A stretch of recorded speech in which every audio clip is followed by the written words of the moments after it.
here's the thing, putting in a fence. But because I don't want to use gravel boards and I've got lots of bricks, these are a funny size, these are the old imperial size. Build a little low wall, a little concrete foundation, keep the bindweed from next door in next doors, and fence panels off the ground, and they're dead easy to change. You don't have to lift them up high and slide them in like you have to do with the modern ones. And hopefully one set will do 20 years and see me out, because I'll be in my 80s then. So we've got to move some big lumps of concrete and some old fashioned fence posts. These aren't actually too bad, because these have gone in the early 1950s when they built the houses, and they were probably in a rationing mindset. Seem to have just shown it, the cement. But these later ones, put in by a contractor for the previous house owner or the one before them, are much harder. But I've been using this to break it up. I haven't got an STS drill, don't want to go and hire one. That won't entail sitting in a van and going and getting it, and then sitting in the van to take it back, and they're heavy things to lift. Whereas this thing, if you keep your back straight, lift it, and you knock it repeatedly, 5 or 6 knocks before you get tired, go and do something else, come back 10 minutes later. Surprising how quickly you can break these up. Keep knocking it on the same place and it'll make an hole.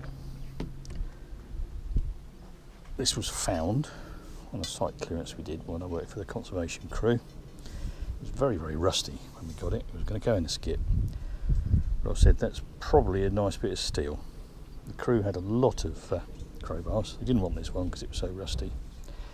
So I took it on and took it down to the local blacksmith who had a shop on the children's farm, and he put a pointy point on it, which is now slightly worn. It did have a little square end on it, like a tetrahedron, and he forged this on, and he would have tempered it. And on the other end there's a chisel point, which is absolutely brilliant.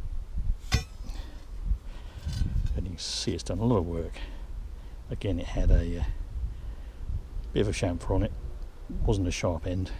The chamfer made it last longer, and again that was forged. So he did a good job for me, and he also descaled it, and that was a very reasonable price. And I've had it about 30 years. It's done a hell of a lot of work, and it's nice and grippy. This is so it don't get lost.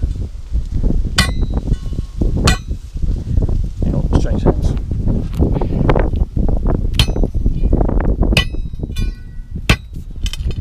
We're in here. See it moving. So we break that again, there and there, because I don't want to lift a big lump. And we'll take it out in small bits, little by little.